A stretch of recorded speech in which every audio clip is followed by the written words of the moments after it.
Give everybody a minute to jump on.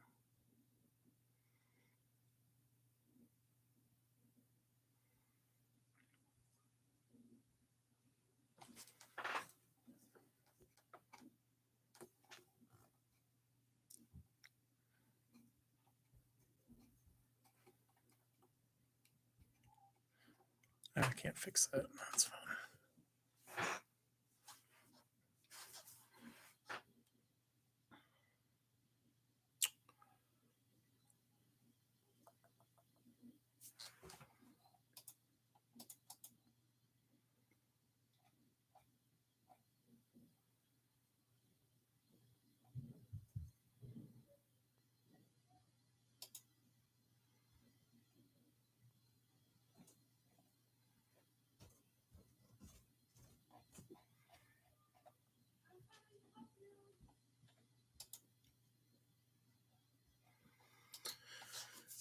All right, everybody. We'll get started here. It's a little after 8:30, and greetings to everyone, and excited to be back with you. Trying to do this at least once a week, every week. Obviously, the big news of today for Georgia Tech would be the departure of Zamari Walton, the cornerback, and super veteran. Z has been a fixture at Georgia Tech for um, since 2018. He was one of maybe the final really heavy duty uh, recruitments that I covered before Russell rejoined the staff. A funny story about Zamari that I don't know that I've ever told. He committed on the 4th of July in the summer of 2017. And I was up visiting my uncle in Massachusetts and my aunts and visiting family and stuff and my dad. And I was out with my uncle and my aunt and my wife and my oldest son. My little one wasn't born yet. And we were at this weird lake. And there was no cell service whatsoever. And Z had told me he was going to commit. I had the story. We had already done the interview like a few days before. And I literally could not get like a bar of service to publish a story. And it was pretty frustrating. That trip also culminated in a very humorous moment that my son still talks about, his favorite vacation memory, which is my oldest, my wife, and myself went in a canoe on this lake, and the canoe flipped over, probably because of my fault. And we all went for a swim. My wife actually lost her sunglasses, but my son loves to tell the story because I made sure like he was okay and floating, and then we all kind of swam to this like little dock thing. We weren't very far out, but it's like his favorite story that this canoe flipped over. He thought it was so amazing, and it's such a great story. He was like 6, 7 years old at the time, and that's my first memory of like Zamari Walton and Georgia Tech is obviously I covered his recruitment, but just the weird 4th of July that I had and my son's favorite memory of our vacations. And he's had a lot of cooler vacations than that, but that's the one that he always talks about. So Zamari made the decision to go in the portal. I think it surprised some people. I'm not even sure if he had a chance to talk to his teammates about it or what kind of precipitated all of this. That's up for him to tell. Obviously, in the day and age of the portal, this is a not an uncommon occurrence. Maybe something he liked came along. Maybe he just was not feeling the new vibes at Georgia Tech. Maybe he just wanted to change the scenery. He's been at Georgia Tech since 2018. That's a long time for a kid. Most kids are not playing that long unless they have some sort of weird medical, DQ or something. That's totally a COVID related thing. And I think that it's disappointing. I think for Georgia Tech fans, and I really enjoyed Zamari. We had a nice relationship. He's a great dude. Obviously, reached out to me when he wanted the news to be out there, and I appreciate that. He's always been a stand up guy. I don't think he's a bad kid. Like that's the one thing I tell people in all this. These young men are making decisions for themselves, right? Like, and what's best for them. It's not about Georgia Tech. It's about he's done his bid. He played 4 full seasons, played part of another one as a true freshman. Like that dude's put in his time on the flats. Like, people should appreciate him. And, if he goes to wherever and goes and plays, awesome for Z. Like, great guy. Always been like a stand up dude. And I just say, like, let it be. The one good piece of information is there's still talent in that room. You obviously have Kenyatta Watson, the second, who's sitting there, has not had an opportunity to play much. Amari Harvey, Keenan Johnson's played a lot. Eric Reed is another guy that they brought in, and then maybe they'll look at making another addition or something. But at the end of the day, the season's not made or broken with Zamari Walton's decision, and so I hope he finds a good spot for himself. It's always a little bit of a roll of the dice when you go into the portal. So when you look at that, or like Nate McCollum's another one that everyone talks to. Nate McCollum's going to have every NFL guy in the country watch his tape because Drake May's throwing the football to him. So if he's in the game with Drake May and gets a pass thrown to him, every NFL scout's going to see that. A lot of them are going to see every route he runs because they're going to look at the all 22 of every clip of Drake May. And all he has to do is pop on one guy to make it to the NFL. Nate's a guy that's not a no-brainer NFL guy. So I understand why he made that decision. Him and Z, I think, are the two big losses as of right now for the portal for Georgia Tech. And, as of tonight, it's closing. So it'll be interesting to see kind of what happens. The next wave will come in May when the portal reopens, I think May 1st or something like that.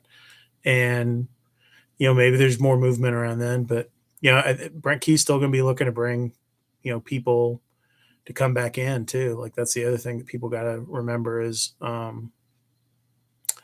this is a two-way street, right? Like, they're going to look to bring guys in and they're going to occasionally have guys leave. So that's the way this rolls. Looking at the rest of the portal thing, which is kind of one of the things I wanted to talk about today, since Georgia Tech formally announced the transfers. Obviously you're sort of, I wrote the story earlier this week, kind of comparing and contrasting guys leaving and coming in. You had, Paula Viapulo go to North Texas. You have Jordan Brown, a younger guy from UNC Charlotte that played pretty well in very limited action there. But Jeep Wade knows him really well, and he brought him in. They added Abdul, the receiver from Duquesne. They added Christian Leary, the slot guy from Alabama.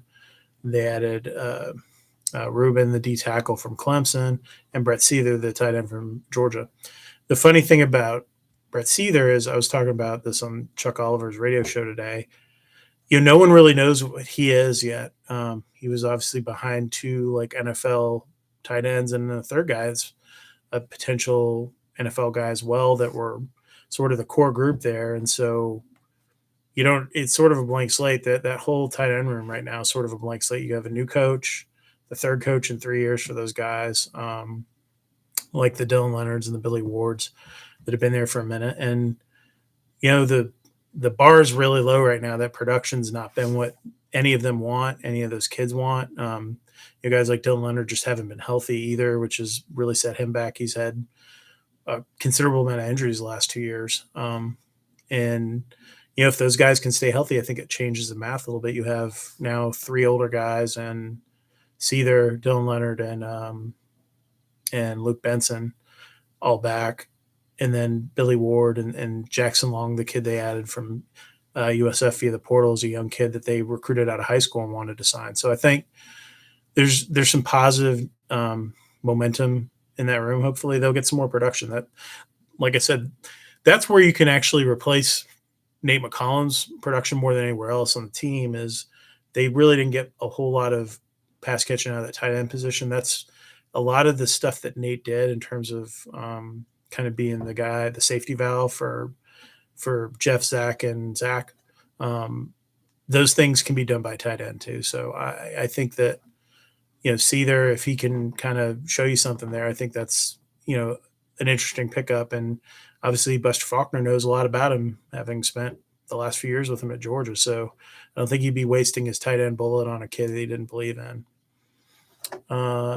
Christian Leary's an interesting kid, like, can take the top off the defense. He gives you a little bit more of a pure slot guy than even Chase Lane. I think Chase Lane's sort of reminds me a little bit of Kyrick McGowan as a guy who can play multiple spots. I think that when you look at the receiver thing, Larry's a really interesting guy. They know a lot about him. I think it's going to be really interesting to see how he develops and if he can turn into something there. That he has boatloads of talent. Ruben, the D tackle from Clemson, they're stacked. Like, so you can't tell like where he fits into that. I think it's a low risk gamble to take a kid with 2 years left. He's a redshirt junior that hasn't played much because he's been behind like 6 or 7 NFL guys. Similar to Seether, right? Like you're trusting that he can give you a little something there. I think they have a nice core group of defensive tackles, and I think that that's going to be a strong position going into the next season for them. I think that's probably going to be the strength of the defensive line now more than the end position is going to be the D tackles, because that's your core veteran group of guys that you've developed within your program over time, like the Micaiah Scotts and whoever else, like Biggers. There's a ton of them. So I think that's the spot that I'm most encouraged about on that defensive line. I think, I imagine they'd still like to add a dynamic field end type guy to replace Keon White, but we'll see. If you guys can hit the like on the screen or whatever, apparently that helps my algorithm. Dallas is the other guy. I forgot about Dallas when I was talking about the defensive tackles. Obviously, he had a big year. That was big keeping him around. You had Jason Moore kind of develop. Biggers. You still have Horace Lockett, who you haven't seen really play yet. So I think they've got some nice pieces there. I guess I'll ask in the chat real quick, is there any other football questions? And then we'll kind of talk about basketball, because I think that's on the top of everyone's mind right now. And I'll take a second and see if there's anything anyone wanted to ask on the board. Let's see.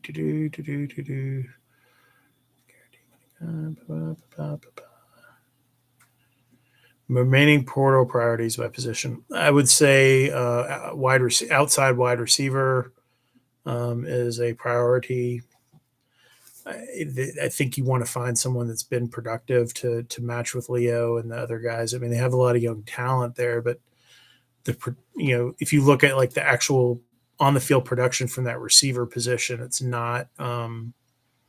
There's just not a lot of game experience. You have Leo, you have Avery, Juju, Blackstrain, DJ Moore, Zion Taylor, who just came in for the spring. The 6 guys, but Blackstrain had a season-ending injury. Leo's had 2, significant injuries that he's had to recover from. So I'm kind of curious to see how that goes. I think that I think there's at least one guy that I think they probably will end up with if all things work out, but that won't happen until the spring. I think they will end up getting another outside wide receiver that can help them a lot. Maybe I think they could still use a guard. I think there's, obviously you had the injury situations there at that position. You moved Jordan Williams there. So that's something I'm kind of curious about. Do they try to keep Walton? I don't think so. If they can get Blaylock, I think that would make a lot of sense. I think he knows Buster, but we'll see.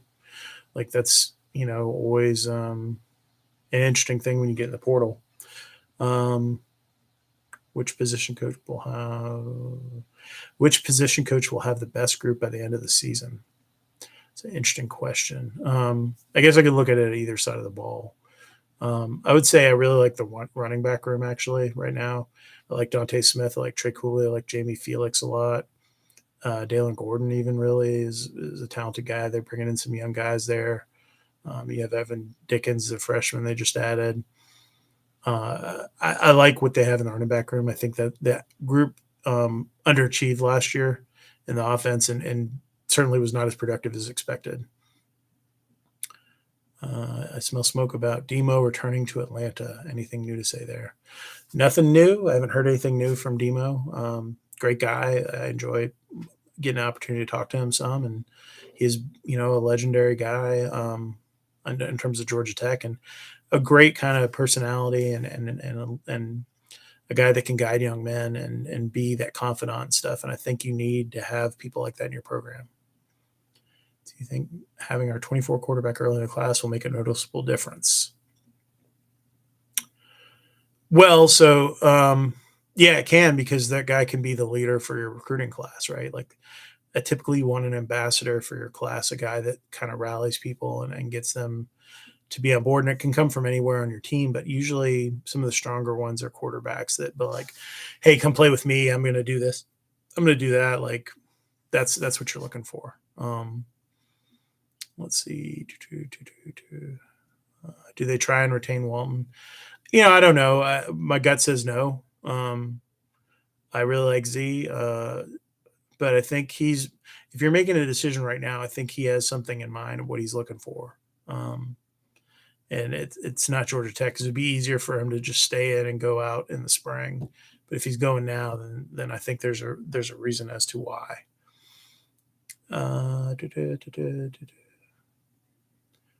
Would Calvin Johnson ever come back around here? I used to see Calvin Johnson all the time on the plaza, like walking around when he was doing stuff.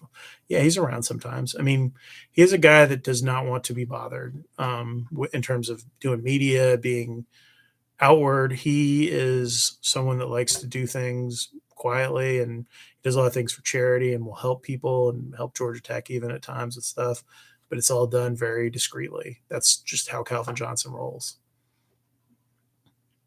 How's your relationship with Key compared to the other guy that just got fired? Well, I mean, obviously, I've always had, since Brent came back to Georgia Tech and I got to know him, a strong relationship with Coach Key. I think we enjoy each other, as kind of talking football and life and stuff. And I've had an opportunity to get to know him a little bit, and he's a lot easier to talk to than other people were. And I think that's it. And he understands what I'm doing and why I'm doing it, and has been at places where the media is a little different than here and a little more intense. And so I think he gets it, and is been a great dude. And we have very open relationship, just in terms of like him understanding where we're coming from and all that. So I think that's really important.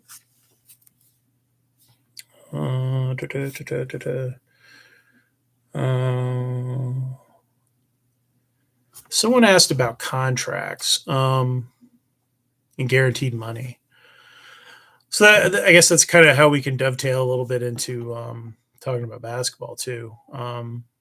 So, Angel Cabrera's sort of guidance to Georgia Tech seems to be, don't get yourself into a financial quagmire. Like, don't sign crazy contracts. Don't give like really extended guarantees, things like that. So that gets into an interesting piece when you talk about whether it's Brent Key's deal or, Josh Pastner's deal now. I ran the numbers for Josh because people were curious. What I came up with was I already have, Ken and I both have Josh's contract. Someone was asking to file a freedom of information. Josh's buyout's like just under $4 million, I think, after this season. So it's not Paul Hewitt. It's not chump change. I don't think the money thing is going to determine what's going on with Josh, though, to be honest with you. I think when you look at what's going on, it's going to be taken as a whole, right? Like, they're going to look at the whole picture of how the season's unfolded and what's happening. And B, I think that you have all these sort of external pieces. Like, do you have money right now to go and hire a whole new staff that's an upgrade from Josh? Josh is not making the same kind of money as a lot of his peers in the ACC. This is where I get the thing I always talk about, sort of. For the most part, you get what you pay for in life, right? Like, you can't necessarily budget cheap out on things, right? Like, if you buy a cheap piece of crap car, like, it's going to break, right? Like, if you don't spend money on quality people to work for you, you're probably going to either have a lot of turnover or you're going to have issues with people executing your vision, your plan for your business. And the same thing goes for anything, like whether you're a restaurant business or what I do or whatever. Like I've made it a point to not be like overly cheap with my people, like because I've seen and I've been in the position and I know what people's work ethics are like when you don't make what you should be making and you're kind of scuffling. Some people are self motivated and some aren't, and you get a lot of people that don't work hard. So I think I think it's going to be interesting. Josh's basically buyout is like 45% after this year of his remaining contract. I think that's the number. I have to look at it again, but you know, I'd say the biggest thing, the two biggest things right now are the on the field, on the court, sorry, product does not look good this year, and B, the attendance has been pretty miserable. Like last night was bad. Like it was 60-40 GT fans, maybe. I don't know. It wasn't great, and it was not. There were not a lot of people there. That was a pretty low attendance game for playing NC State, a school that a lot of people tend to enjoy watching them play. So I think that it's an interesting situation for Jay Batt. Obviously, he knows he's been around a lot of basketball programs. At Maryland, Carolina, and then at Alabama, they've been really successful. So I'm sure his expectations are a little bit different than his predecessor, who was sort of I'm not sure what his expectations were, and I think that's where a lot of the problems cropped up with Coach Johnson, with Jeff, with Josh Pastner. Like the expectation was set for Josh when he got the job that it was going to be this long rebuild, and that was what Mike Babinski sold Josh Pastner on. Like, we're going to build it organically. I want it to be like Notre Dame, Virginia, where you get old, stay old. But the problem, the main problem that Josh Pastner has right now is he has two missing pieces to his team, and they're the most critical pieces to run his system. You need a point guard who can drive to the basket, get fouled, or you need a guard, a wing that can do that. And they had that with Josh Okogie, and they had that with Jose Alvarado. And you saw last year what happened when Mike DeVoe tried to do it and wasn't good at it. And you're seeing now you have a guy, Davon Smith, who can break people down but cannot finish. And Kyle cannot do it. And Miles Kelly struggles and turns the ball over when he does it. That is the crux of that issue. And then the second one is the center position and not having a guy who can pass the ball effectively and turn and shoot or drive to the basket, right? And cannot defend on the defensive side, which is a whole other piece of the topic. But yes, the roster is messed up, and they banked on being able to develop guys, and it's not happening in the way that was expected. Guys like Miles Kelly, you saw Terquavion Smith from NC State, right? He just didn't care and was shooting the ball even when he got cold. It seems to impact these guys when they miss shots. Like Debo Coleman gets into a funk. Miles Kelly gets into a funk really easily.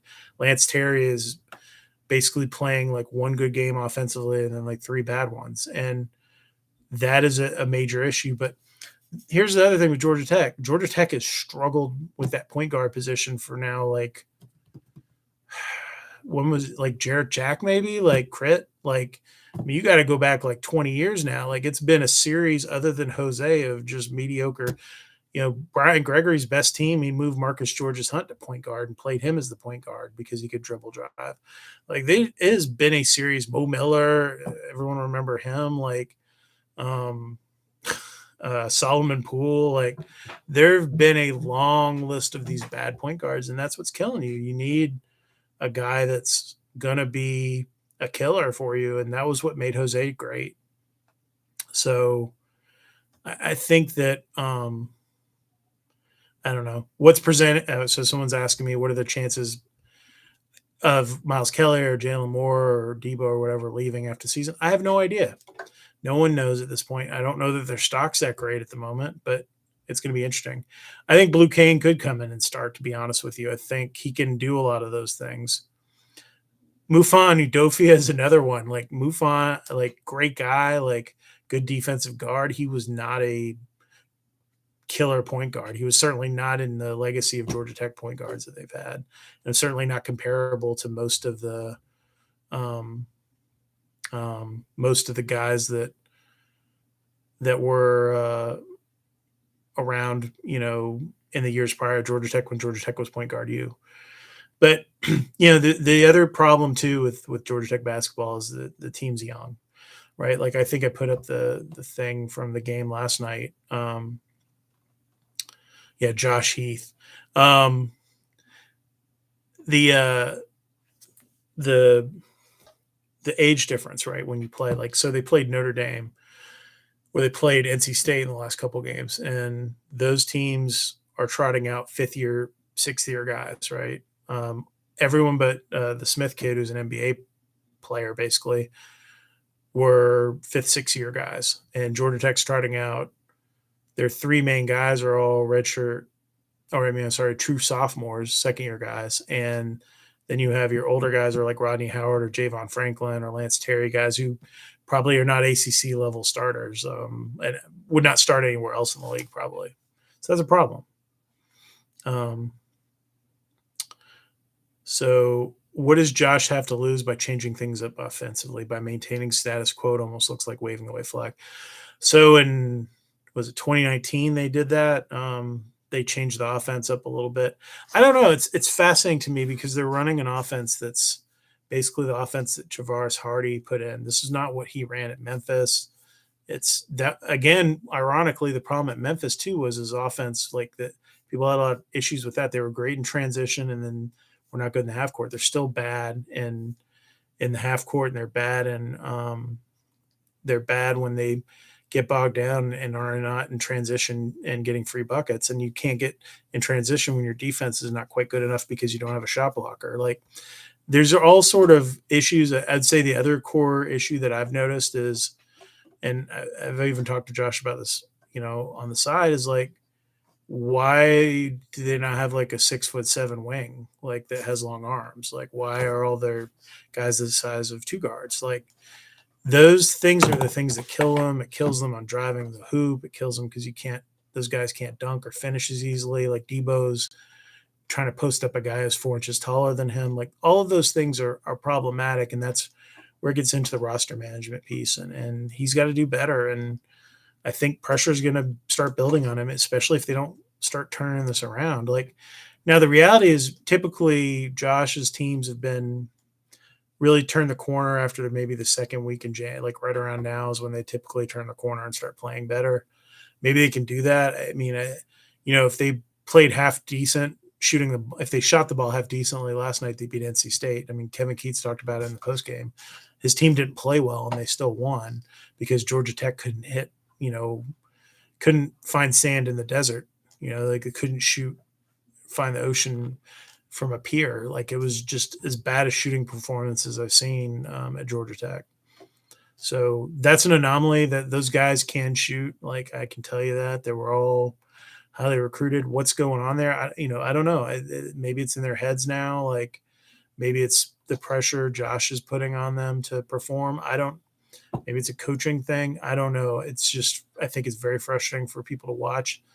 I had, on the board and stuff talked about, I thought the idea of having an offensive coordinator type coach made a lot of sense for Georgia Tech, and that's not what he did at all either. So I think Josh's his staff setup and his roster management are coming together now and creating this sort of issue along with the youth on the team.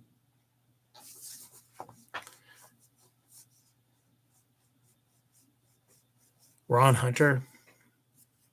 Why are people obsessed with Ron Hunter? Like, I think they just lost to, what is Ron Hunter doing now? He's at Tulane. What's Tulane's record this year? Like, they do okay. I don't understand. Like, you don't need to hire a freaking guy that coached down the street. Like, that's stupid. Like, it's like the people who say, Georgia Tech hire Mark Price. That's stupid. Like, it doesn't make any sense. Tulane's 12-6 with a really soft non-conference schedule, playing the likes of ULM, Lost to Fordham, lost to Nevada, lost to Western Kentucky. They beat the University of Baltimore County, Maryland, Baltimore County, some McNeese State. Like, and they're not playing anybody. That league sucks. The AAC is not very good in basketball this year. Like, I don't want to hear any. I like really get sick of hearing about Ron Hunter. Jams, no, the toddler is switched to out of his crib to a toddler bed. My wife is literally sitting outside of his door. His room's like back here behind my office wall. So no, we will not be playing guitar today. I would actually like that versus talking about this men's basketball team that I've been having to watch. I'm actually like for the first time in 2 years looking at not going to a few games on the road just because of how bad they've been. One of the bigger challenges we'll have attracting the right coach is the infrastructure and resources available to them. I would say that is an accurate statement, right? Like Josh has no significant NIL money at all, and so some of that's on him, some of it's on GT. Like, got to figure that out, right? Like, they certainly had NIL money back many years ago, before it was called NIL, when it was called something else, and we all know about that. But I think that's the problem. Who are the current leaders on the team? It doesn't seem many of the guys are rally guys. Yeah, I don't think there's an alpha guy, right? There's no Jose Alvarado that's going to get in people's faces and wants. The thing that was great about Jose or even Josh Okogie or Marcus Georges Hunt before them, those dudes wanted to win like so badly. Like they would play with every ounce of their ability to try to win. And I don't see anyone like that. I think they're a bunch of like role guys and they don't have that alpha personality. Would like to know that Josh is also a don't rock the boat person and hasn't pounded the table for resources historically. I agree with that as well. Like I flat out told him, I said, if you want to, have NIL money, you've got to be proactive and like track people down and tell them you need it. That's what Brent Key did. Like Brent Key went to people and was like, hey, this is what I need. I need you guys to help us set this up. Right. Like, and people stepped up and took care of it. I think if you can do that, it can be done. Is Blue Cane an alpha guy? I don't know. Blue's really good though. Could they not lean on current or former NBA players from NIL money? No. Those dudes, the majority of the basketball guys have like probably like the least connection that are in the NBA, like out of the potential donors of former Tech athletes. They're the least connected in terms of wanting to give money back to Georgia Tech. Those dudes survived the experience of being at Georgia Tech more than anything. Like football, baseball, men's golf, like those people all give money. There's a few basketball dudes, but you're not getting Derek Favors or Shump or, whoever they're not going to be cutting big checks back to Georgia Tech. I'm a student who went to the Pitt game. Although there were a ton of students, the crowd wasn't strong. It was sad. No defensive cheers, no let's go Tech stuff. I was used to a couple of years ago. Yeah, the crowd's been terrible all season, except for the Georgia game. I thought the Georgia game, the crowd was great. And I think other than that, it's been bad. Is Blue safe? Continue to suck. Yeah, Blue Cane turned down a lot of other opportunities to go somewhere. So he seems pretty bought in on Josh and what they're trying to do. And I think he's a good fit for them.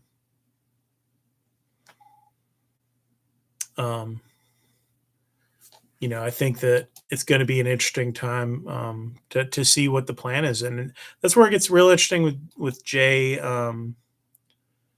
with Jay Batt and what he does and his plan for Georgia Tech, right? Like, and I think I would be surprised if I think it would take something really dramatic, like them being this bad the rest of the year to warrant something more significant. But I definitely think that, like the burner's been turned on, right? Like I've been pretty confident that it wasn't, and really until this point, it hasn't been. And last night was the first time I started hearing from sources that people are really pissed off. And I saw a couple of things myself that reinforce that idea. And I think there's been a lot of frustration with just the way the team's playing lately. Um, I appreciate everyone being okay with me not necessarily going to some road games. My best friends come into town the day of the NC State game, so I'm not going to that, even though that's one of the trips I enjoy doing. I will go to Louisville though next year. The core group of post players looking like next year. So you have Jalen Moore, who's developing really well. You're seeing it from him. He's just not quite there yet with making some decisions with the basketball. I think he has the ability to be another Moses Wright eventually, like if he keeps developing. Carroll and Jordan Mecca will be back next year. But I think that's where if you get NIL money, they need to go find somebody. They need to find their version of PJ Hall or even DJ Burns, who was looking like Oliver Miller last night, backing guys down and shooting the basketball like 300 pounds and 6'8", just without the giant arm reach. But I think it's weird. I might make the road trip up to Boston since it's a Saturday. I know you have ties up there, but it's definitely a game I can understand you skipping. That is one of the few games that I can tell you for sure that I will be at is the Boston, the BC game, because I always go to see my uncle and my aunts up there and go visit my dad's grave and go see all like the family and stuff up there. And so that's the one trip that I always do make. Though I am probably flying back Saturday night because I got to go do something over there on Sunday. I do not expect Rodney Howard and Kyle Sturdivant to be back next year at this point. It'll be up to them. So is it common that NBA players don't give back to their schools? I feel like in other sports they give back to their schools. My experience, is pretty limited in covering. I went from covering UGA basketball, which certainly wasn't exactly chock full of NBA guys, to covering Georgia Tech, where you had a lot of one and dones during the era that I was covering, or guys like Favors or Shump that were not in school super long time. So I think that it's not been common in my experience to see NBA guys give a lot of money back. The exceptions have been like Chris Paul at Wake Forest has given a ton of money back to the school. I think Tim Duncan has. There have been a few others, but it's not super common. And then obviously some have like some cool deals just through their relationships, like Michael Jordan at Carolina with the Jordan brand and all that stuff. But I don't think that basketball is such a different animal than football. Football feels like the guys are much more involved for whatever reason with just the school community piece of it. Basketball always seems to be like those dudes are about playing basketball and then going to school and being part of the structure of the school is just different. I don't know how to say it. But every school's different too, man. Like some people are talking about Arizona. Arizona is like sort of a one sport school. It's about basketball. It's not about their football program. So maybe the structure of things is a little different there too. Like all that stuff goes in, and some of it too, maybe just the way that Georgia Tech approaches those guys and building those relationships. I think is just different at every place. So I think that it's hard to be like, hey, Derek Favors, you were here for 8 months. Can you give us some money? I think that's a hard question to ask. There's guys that do some things that have done some things. Obviously, some like Jarrett Jack have done some things they shouldn't have done. But, the guys are around, they make themselves available, but the idea of giving money is not the same. What parking garage did Josh sleep in last night? Hopefully not the Peters. It was pretty full last night because the students are back.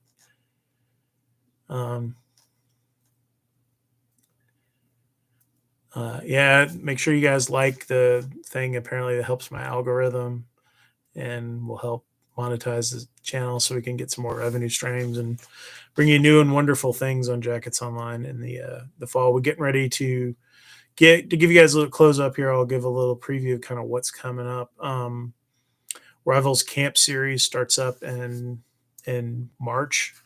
We'll be out on the road for those again. Russell will probably not be on the road just because he has a newborn at home. That was our plan when both of our kids were born, the COVID year, that we neither one of us were really going to go out. So that's coming up. We'll have spring ball. I'm sure they'll make an announcement in the next couple of weeks about when the spring game is and when spring practice starts and all that. And whatever, I have no idea what the access will look like or what Key's plan will be. But, as always, we'll have that smothered, covered, and whatever as much as possible. And then we'll have in May the next portal period too. So I think there's a lot going on. There's going to be junior days up the wazoo probably between now and the spring game. And then we have the next evaluation period too, where coaches will go out on the road in the spring. So there's a lot going on. And I think it's going to be interesting to see what happens. And I'm excited for everything but basketball right now. I think it's exciting to kind of see what's going on with the football program and so this is a really interesting idea. I like this. Can we do a War Room live stream breakdown of the 2023 schedule when it's released at the end of the month? So I believe it might be, it's usually either a Tuesday or Wednesday at the end of the month. So it could be the 24th or 25th. I haven't actually asked anybody. So again, but yes, I would actually prefer to do that. This is easier to do than me sitting down and trying to write something especially about the football schedule, which is such a weird thing. I can look at it and kind of give you my instant reactions to it. You said smothered and covered is our relationship with Waffle House dead. No, there's Waffle House guys are fine. They just probably are not big Jeff Collins fans, but they're definitely still helping Georgia Tech. They just like to be low profile. Jeff kind of shined a light on something. They don't advertise, like Waffle House doesn't advertise. They like to be low key, and he sort of embraced that culture and tried to make it part of Georgia Tech's branding, whether they liked it or not, I guess. I don't know. I never really got a straight answer on kind of what was going on with him and Waffle House. January 30th live at 7 p.m. supposedly for schedule. Okay. So if they do that, that would be a Monday night. Yeah, we could definitely jump on like about this time and talk about it. I think that'd be cool. Any update on the Edge renovation? No, I mean, the money's committed, so they're going to do something. It's very complicated. Doing any construction project in the city of Atlanta is complicated. But they will eventually do something to the Edge. Like, I'm curious now because of inflation and construction costs, if like they're going to have to raise more money. Like, I have no idea. It's not something that I care enough about to dig into, to be honest with you guys. When will Scooter's podcast start? And will you be a guest? I mean, I go on there if you ask me to, sure. I mean, I have no idea when it's starting. That was just maybe the weirdest like conversation I've ever had with a coach. We're talking about something totally different. And then he just hit me with, "Hey, Kelly, did you know Jeff's starting a podcast?" And I was like, "What?" He goes, "Yeah, he asked me to come on, asked me if we're still boys and if I'd come on." And I was like, "Oh, well, that's something." Football question. He really won the locker room quickly. The kids love him. In your opinion, when did Collins lose the locker room? It looked pretty apparent. From talking to everyone that was here, the quote that I had a coach give me was, the coaches figured things out in about 6 months that there's something really wrong, and the kids figured it out in about a year. Like, it took them that long, and I think really the last year and a half, 2 years, they were playing for each other more than it seemed. And the kids even kind of talked about it a little bit if you read between the lines in some of their interviews. I think they were playing for each other in some ways and not playing for Jeff, who kept making it about himself, and that's never a winning formula in football. But it'll be interesting.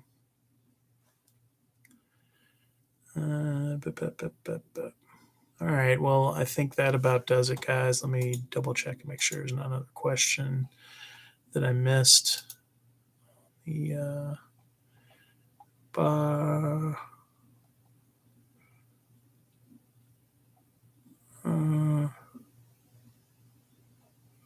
Someone said that construction starts at the edge immediately after the UGA football game in 2023. Okay. Seether, are you concerned that Seether is the same body type as Leonard? No. I mean, I don't think Dylan Leonard's just had bad luck with injuries more than anything. I mean, literally some of them have been like flukes. So I would just say that there are a lot of guys who play tight end that are the size of Dylan Leonard or Brett Seether. Is there anything else that I want to ask that I want to make sure I get into? Like the guy asking me about Bryce. That's funny.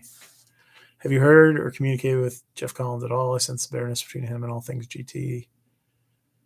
I can't imagine that Brett Key has a relationship with him. Someone asked that right now. I imagine that if I put myself in Jeff Collins' shoes with no socks, I would say that it would be difficult for me to have a relationship with Brett Key, even being a totally different person than Jeff is in those shoes.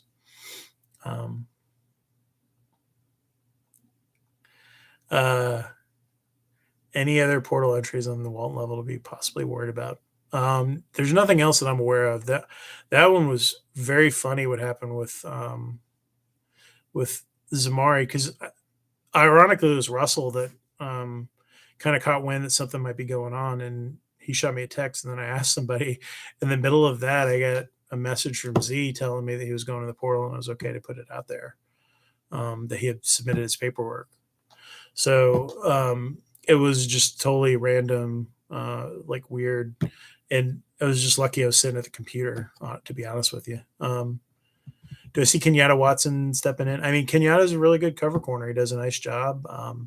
I'm kind of been surprised he hasn't played more, to be honest with you. And he would be if I were to like stack a depth chart right now, he would be the number one guy at that position for me.